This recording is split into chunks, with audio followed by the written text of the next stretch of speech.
Hey everybody, Jason Blaha here. Just sitting here eating a little bit of chocolate. No, this isn't a protein bar. This is actually a candy bar. Oh, let me give you guys a bicep shot.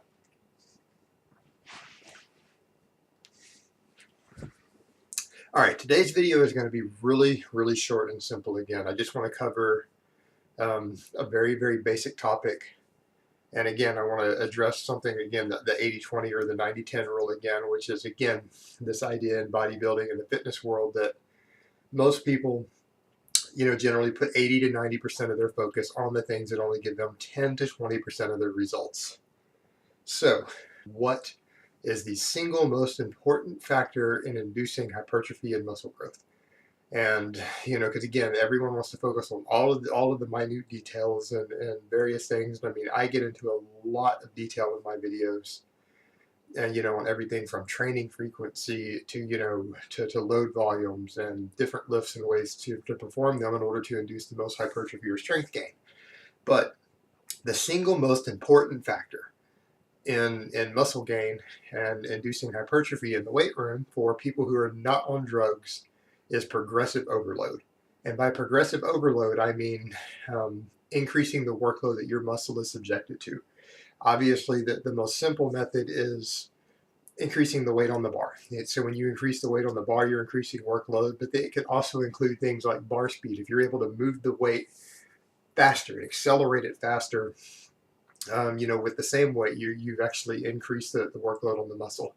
If you increase the number of reps you do, you add one rep with the same weight using the same technique, or you just add more sets and more volume, you've actually increased the workload. Or you could even increase workload density.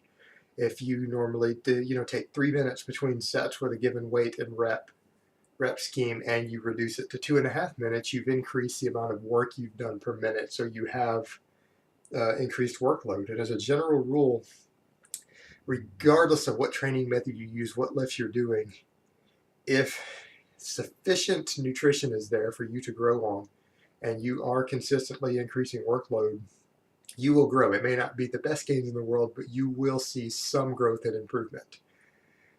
And if you are completely drug-free and no anabolics are in the mix, and you do not increase workload through some mechanism, you will not grow. It's plain and simple.